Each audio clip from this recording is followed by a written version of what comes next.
OmniTalk Fast 5 is brought to you by the A&M Consumer and Retail Group. The A&M Consumer and Retail Group is a management consulting firm that tackles the most complex challenges and advances its clients, people, and communities toward their maximum potential. CRG brings the experience, tools, and operator-like pragmatism to help retailers and consumer products companies be on the right side of disruption. And Mirakl, the catalyst of commerce. Over 450 retailers are now opening new revenue streams with marketplaces, dropship, and retail media, and succeeding. With Mirakl, you can unlock more products, more partners, and more profits without the heavy lifting. What's holding you back? Visit Mirakl.com to learn more. That's Mirakl.com. And Simbe. Simbe powers the most retail banners in the world with today's only multimodal platform for in-store intelligence.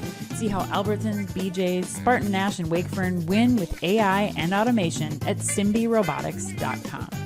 And Infios. At Infios, they unite warehousing, transportation, and order management into a seamless, adaptable network. Infios helps you stay ahead from promise to delivery and every step in between. To learn more, visit Infios.com. And ClearDemand. Pricing shouldn't be guesswork.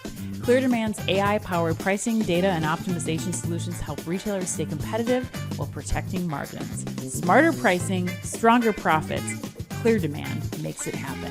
Learn more at cleardemand.com/OmniTalk. And finally, Ocampo Capital. Ocampo Capital is a venture capital firm founded by retail executives with the aim of helping early-stage consumer businesses succeed through investment and operational support. Learn more at ocampocapital.com. Hello, you are listening to OmniTalk's Retail Fast 5, ranked in the top 10% of all podcasts globally, and currently the only retail podcast ranked in the top 100 business podcasts on Apple Podcasts. The Retail Fast 5 is the podcast that we hope makes you feel a little smarter, but most importantly, a little happier each week too. And the Fast 5 is just one of the many great podcasts you can find from the OmniTalk Retail Podcast Network, alongside our Retail Daily Minute, which brings you a curated selection of the most important retail headlines every morning, and our Retail Technology Spotlight series, which goes deep each week on the latest retail technology trends. It's June 11th, 2025. Woo. I'm one of your hosts, Anne Mezzenga. And I'm Chris Walton. And we're here once again to discuss the top headlines from the past week, making waves in the world of omni-channel retailing. We are here, Chris, in Amsterdam. Live from the Consumer Goods Forum. First-timers here. First-timers, yes, first-timers. But quite a show. Quite a show here, courtesy of the Vusion Group. Yes. They are our proud partners for this event. They put us up in the typical Vusion booth group that we do and get with them every show that we do, and they always do a bang-up job. They give us the Cadillac experience, Ann, don't they? Yes, they give us the Cadillac experience so that we can give you the Cadillac experience at home who are watching and following along. We've got some really great interviews lined up for you over the course of the next few days.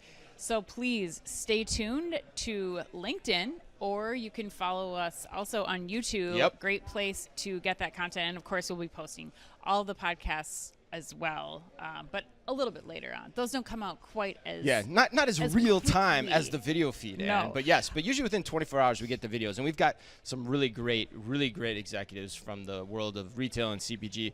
Most significantly of which is Franz Mueller, the CEO of Ahold Delhaize, who's going to be joining us hopefully on Friday. So stick around and keep an eye out for that. But Anne, yes, we're in Amsterdam. Yes. Sprechen Sie Dutch, Anne? Sprechen Sie Dutch? Is that No, that's wrong. German? That's German. But okay. anyway.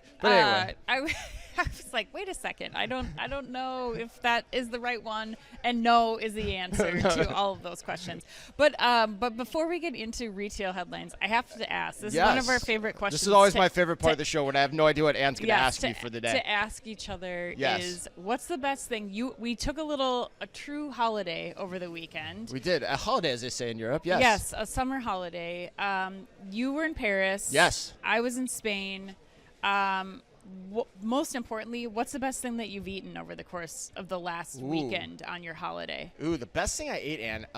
So we're in Paris, me and the missus, and we went to actually it's called the Oyster Club. I just keep calling it the Blue Oyster Club. Like, Blue Oyster Club. I went down to the Blue Oyster Club. But anyway, it was... I thought you were going to go Blue Oyster Cult. No. I wasn't. Band. No, I went Blue Oyster Club, and shout out to the singer whose name I can't... Chapel Roan. Yes, Chapel Roan. Okay. I couldn't think of. But anyway, I had some fresh shrimp and it was amazing. So good. And we also had some oysters and some fresh salmon, which was seasoned just to perfection. But what is your bite? Because I have a feeling you're asking this question for a reason. No, I mean, I don't know that the bite is what I would be the most Spanish food is great, the cheese, the wine, everything. But I have to say Costa Brava. Yeah, you liking the Costa, huh? You liking the Costa? It's one of the most spectacular places. So I'm still in awe of the beauty that was everything around me, and the food was a nice. So you ate in the beauty. That's what you did. Exactly. You ate in the beauty. You consumed the beauty in the of beauty, the environment you were in which you're in. The food capital. So that's why I had to ask you the question. Yes, I was. Yes, and my God, is there a lot of food to eat there? So many good pastries too.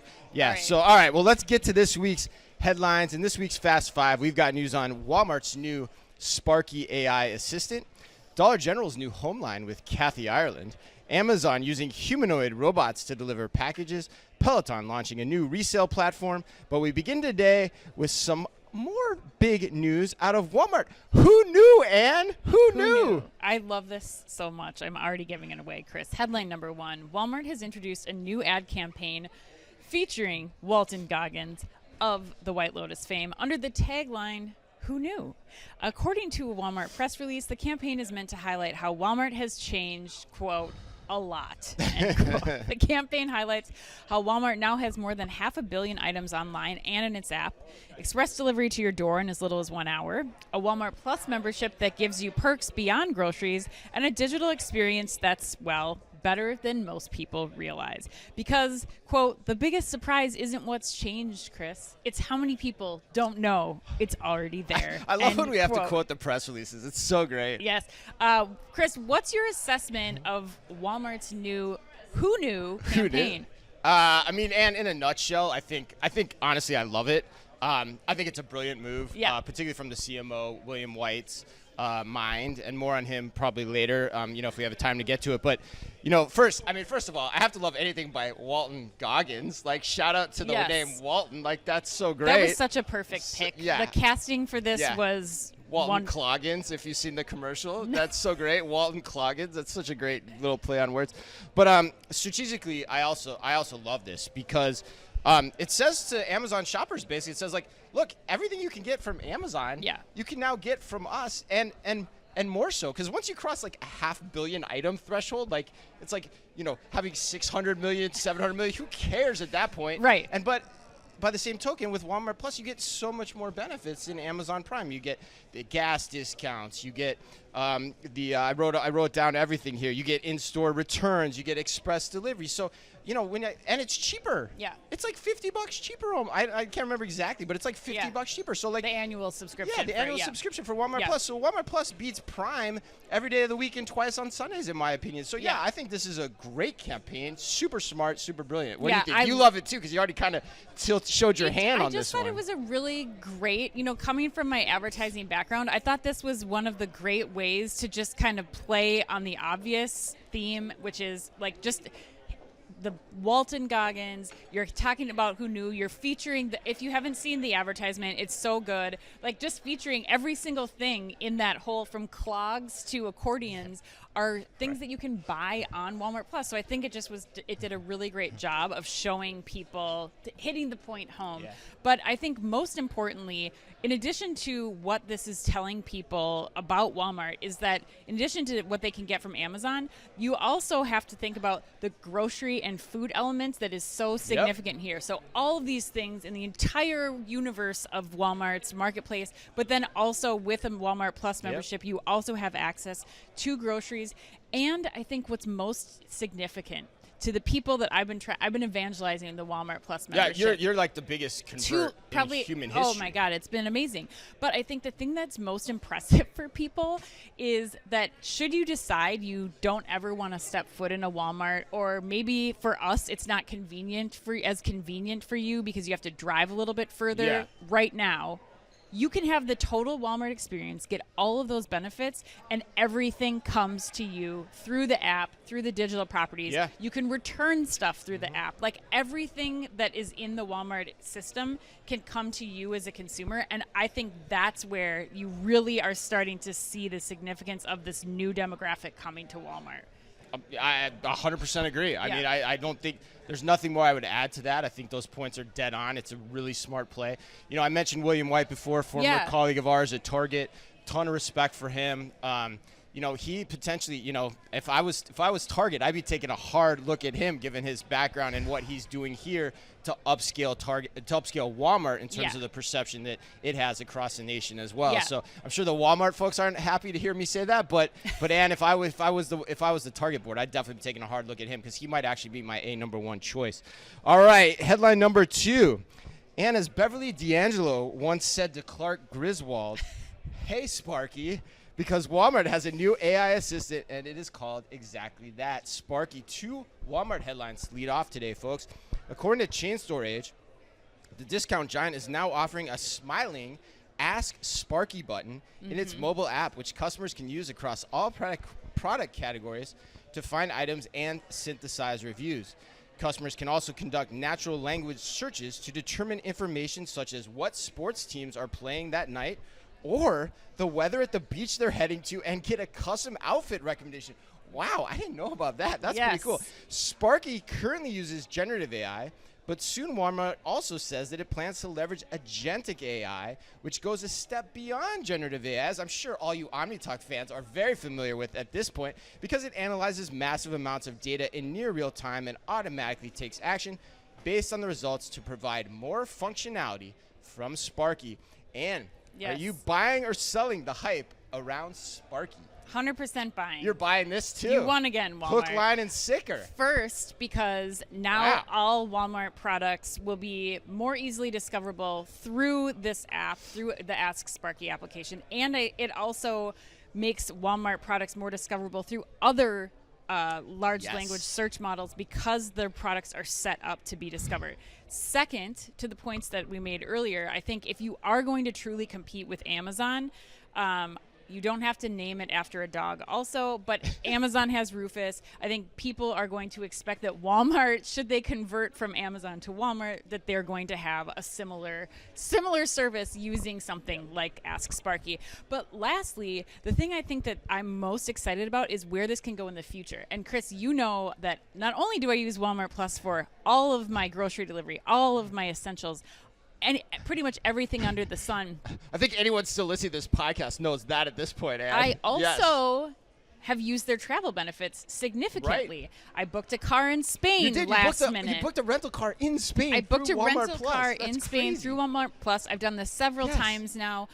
But the thing that's so interesting about this is that I think once you start to get the agentic element in here, people will be coming to Ask Sparky, and I hope that in the future I'm able to go to Ask Sparky and say, hey, I'm in Barcelona. I need a rental car tomorrow through the end of the weekend. Can you get this done for me? And that gives me a reason to go back to Walmart beyond just shopping, which I think is brilliant. But are you buying? Yeah.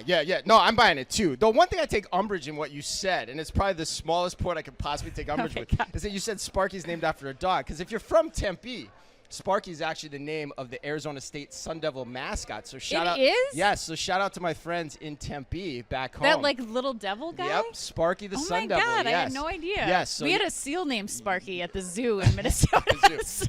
Feels about right. I love seals at the Minnesota Zoo, but that's another topic for another day. No, but I agree with you, Ann. I mean, I think you actually have to look at these two stories in connection with each other, because if they're able to get more app downloads, get more conversions, the mobile app serves as a bedrock for them to take this in the arena of agentic AI, which is where things are going.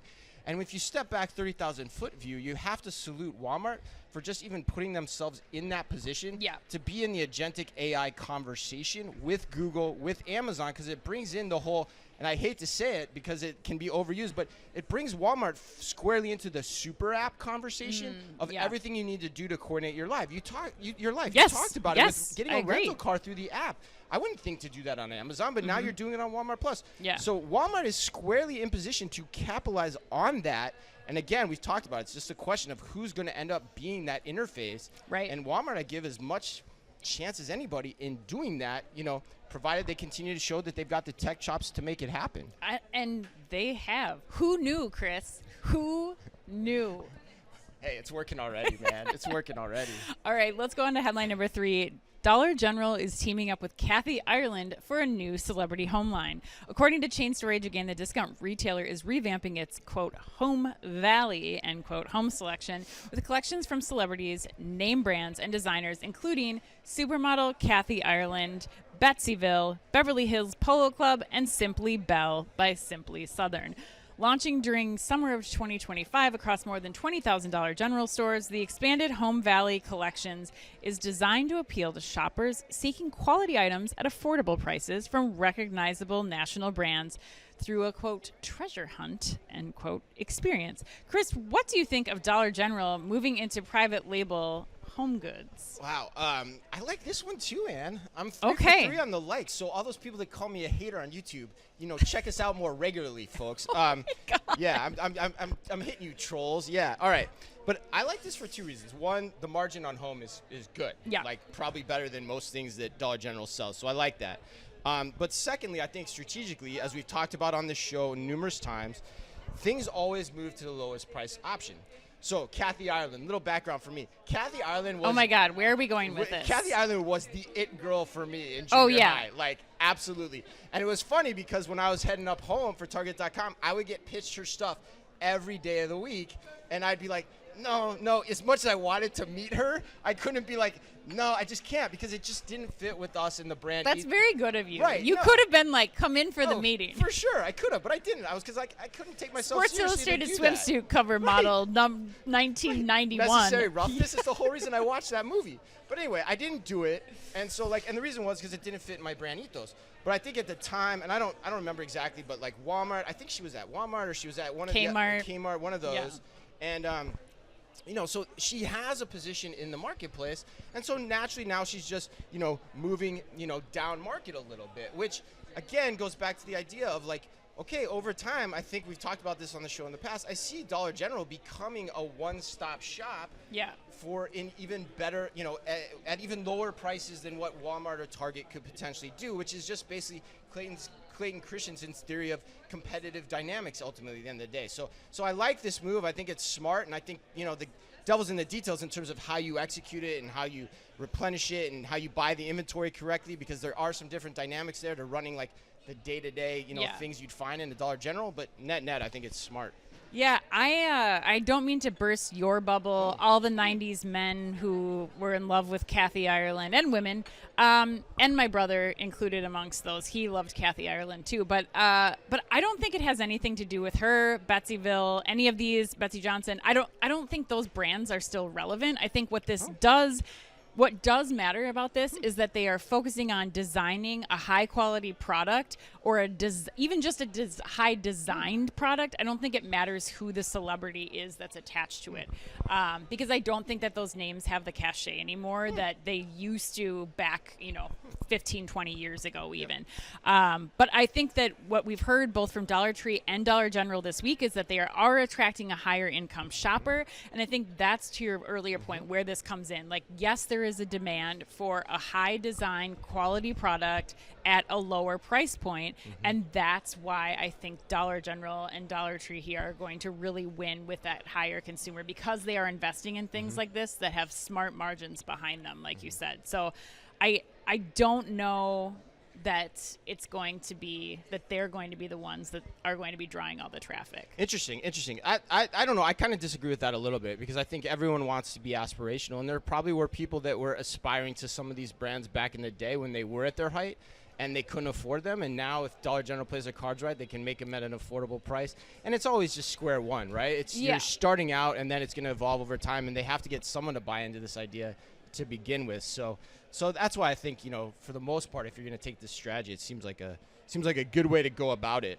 Okay. You want to keep moving? Let's do it. All right, Amazon. Headline number 4. Amazon is reportedly, oh my God, training humanoid robots to deliver packages, folks.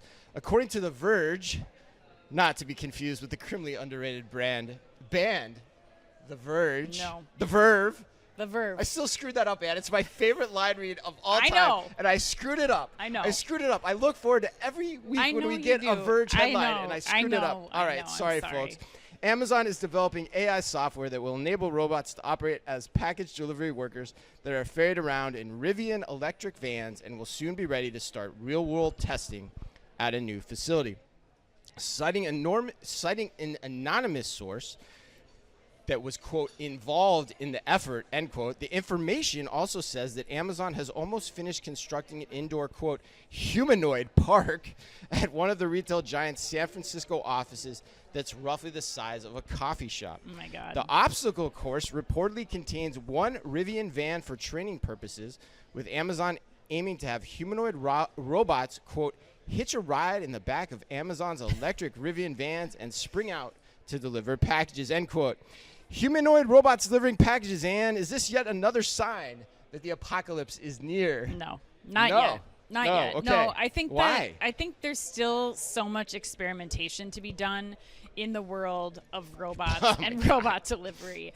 I mean, I think you also look at this as you're in a perfect environment. You're in a San Francisco parking lot where the weather is pretty expected, we'll say, or that they can anticipate the conditions, and robots work really well when they're in a controlled environment. But unfortunately, the real world, apartments in the middle of urban cities, like this, that's not a controlled environment.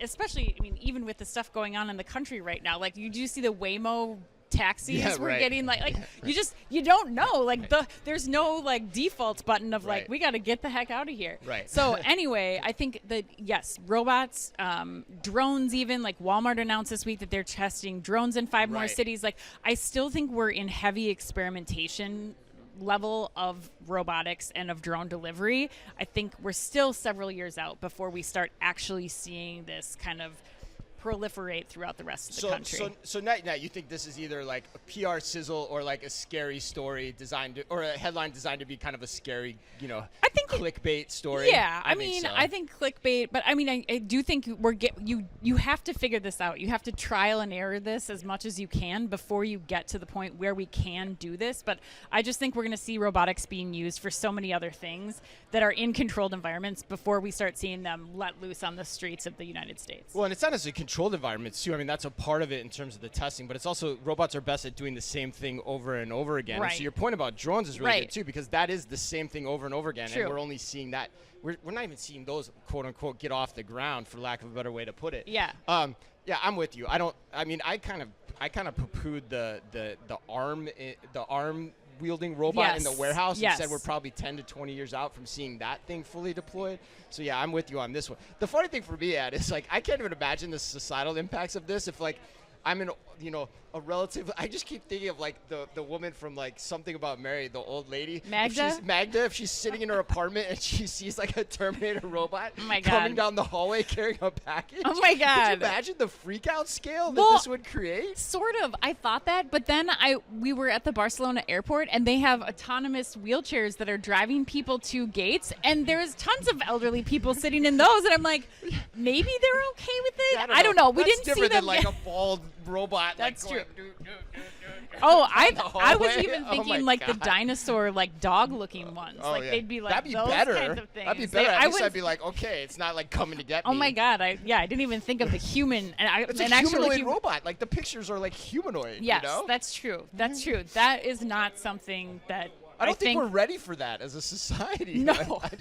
I don't. There's a lot of generations that live in society. But anyway, let's keep rolling. All right, let's go on to headline number 5, Chris. Peloton is launching a resale market for used bikes and treadmills. According to CNBC, Peloton has launched its own secondary marketplace called Repowered to get a slice of the burgeoning resale market for connected fitness equipment.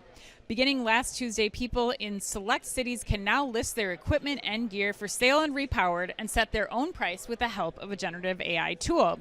Sellers will get 70% of the sale price, and the rest will be shared between Peloton and the platform provider Archive. Repowered is launching first in beta in New York City, Boston, and Washington, D.C., with plans to go nationwide in the coming months, Peloton said. Chris, this is also the A&M put you on the spot question. A&M wants to know, is skipping the heavy lifting worth the 30% selling fee, or will Peloton fanatics stick to using other places for selling their products like Facebook Marketplace? Interesting question. I think it's probably worth it. Yeah. I think there's a segment of the population where if they're in this, they're going to want the extra validity that doing it through the Peloton platform provides. Like a certified pre-owned situation. That kind of thing. Especially when you think about, who the average demographic is of the current Peloton holder. Yep. Or owner. The thing I would say about this, though, as much as I think when reading the headline, I wanted to like this headline. Yeah. I think I'm a little cautious on this. Like, I think my thing would be, I would go very slowly with this. It's only in select cities right now, as you mentioned. And I think the dynamics of, making this successful in places like Boston and New York City are very different than a nationwide rollout, which they're already saying they're going to do. So that worries me a lot, especially given Peloton's operational track record. Right. Because the dynamics of delivering to those cities are very different than, say, Yuba City, California. Right. Shout out to my friends in Yuba City, which I do have. So that's the one caveat here. I'd say good idea, but I would go slower at this than you're reporting to, especially when you're dropping things like AI into this headline too. It makes me think you're trying to gin up some excitement about something. Anyone who's used any resale platform realizes that whether you're reselling like video games or clothing, like everybody, it automatically uses generative AI to give you a suggested price for your product. Or quote unquote an algorithm. Yes, exactly.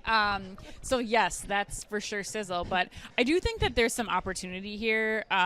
You're for more Peloton. in the resale market than I am. Here's the problem that I have, and you called it out brilliantly. They should go slow, and they need to figure out exactly how this is going to work. As someone who's purchased a used aftermarket Peloton, is that what you call them? That's right. Yeah, I purchased one on Facebook Marketplace.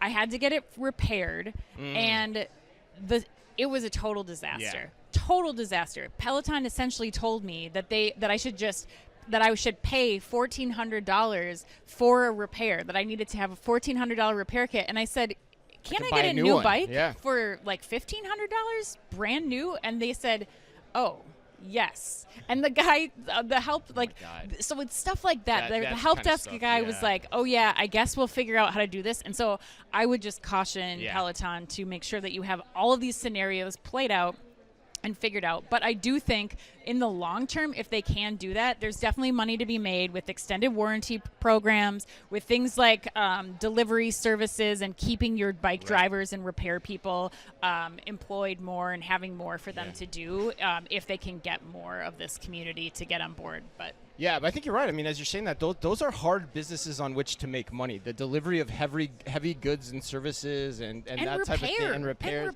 Hard to make money on that consistently, and you got to figure that out. So I don't know. So we're both kind of like, maybe not on this one. I think Peloton's track record isn't giving me a lot of confidence that this is going to be able to be, that it's thought through enough that they're not going to move before they're ready to, just based on how we've seen that company act over the last several years. Wow. All right, Chris, let's go to the lightning round. All right. Question number 1. In commemoration of the Tesco Club Card's 30th birthday, Tesco is launching a nightclub pop-up for the 55% of Brits surveyed who feel nostalgic about the 90s and early aughts. Okay. What club from the 90s would you most want reincarnated? Okay, that's easy, Ann. And the whole head bobbing SNL skit is optional. Yeah, the Chris Kattan, Will Ferrell. I can never do that. For me, it's easy. It's Light at the Bellagio, Ann, because I had many nights at the Bellagio, many good nights at Light in the Bellagio, and that's actually where I met Mrs. Omnitalk. Was on the dance floor, rolled up to her, said, "Hey, how you doing?" All right. Next one. Last month, Uber said it will soon roll out new accounts for senior citizens with a larger typeface, fewer buttons, and easier to follow instructions. Be honest, Ann, when you heard this story, How much did you want this feature for yourself? I mean, I don't think I need all the features. However, I will say I do like the photo scavenger hunt that they give you from, like, some of the airports will, like, post pictures. I think it was in Paris last year where they, like, had the photos that guide you, like, look for this elevator, look for this street sign, like, that help lead you that way. I would definitely take that every single time. So if that comes with the senior citizen Uber, sign me up. Good to go. All right, nice. All right, Chris. Auntie Anne's is rolling out a brand new layout to appeal to Gen Z, coming to a mall near you. I have to know, is there any mall treat that you can think of that is better than an Auntie Anne's pretzel? Yeah, pretty much everything. I hate Auntie Anne's pretzels. Yeah, I do. Oh my And this is hard because I God, actually they're have an amazing. Aunt Anne. And so shout out to her, too. I'm doing lots of shout outs on this. No, I hate them. They don't have the right butter to salt to texture ratio. Yum. No, I disagree. I go full on Bavarian with my pretzels, Anne. Have you tried the nuggets too? No. Oh, those might be better for you. They're not like definitely not better for you. They are not good for you. But I'm pretzel particular, Anne. Pretzel God. particular. Oh, they're so No, wonderful. I totally disagree with you. All right, Anne, we are in Amsterdam. What Dutch food are you most excited to try? Cheese, always. Cheese? Okay. I The didn't know Dutch, that. I love their cheese. Do you love their cheese? The Gouda is unreal. Like, so good, so good. Yeah. Wow. Okay. What are you I've been gonna told try? to try the. I think it's the bitterball or something like that. It's like a ball. It's like a hush puppy, but of meat. I think so. I got to try that. Okay. I probably didn't say that right. Sorry, Elvira and Rachel, but I'm trying my best. But yeah, that's what I'm gonna try. Okay. And the fries. The fries are amazing. Oh, the French here. fries. Yeah. Yes, of course. All right. Absolutely. All right. Happy birthday today to Peter Dinklage. Oh my God. Who's your Dinklage? And you're gonna like the next one too, Ann. Joshua Jackson. Oh God. Yeah. Percy. Mighty Ducks. And to the woman, I would have loved to be her Swamp Thing, Adrienne Barbeau. And remember, if you can only read or listen to one retail blog, you have no idea who that is, do you? Nope. If you can only read or listen to one retail blog in the business, make it OmniTalk, the only retail media outlet run by two former executives from a current top 10 U.S. retailer. Our Fast Five podcast is the quickest, fastest rundown of all the week's top news. And our daily newsletter, the Retail Daily Minute, tells you all you need to know each day to stay on top of your game as a retail executive, and also regularly features special content that is exclusive to us and that Ann and I take a lot of pride in doing just for you. Thanks, as always, for listening in. Please remember to like and leave us a review wherever you happen to listen to your podcast or on YouTube. You can follow us today by simply going to youtube.com/OmniTalkRetail. Yes, check it out because all of our coverage from the Consumer Goods Forum will be available as soon as it goes live. All right, so until next week, and on behalf of all of us at OmniTalk, as always, be careful out there.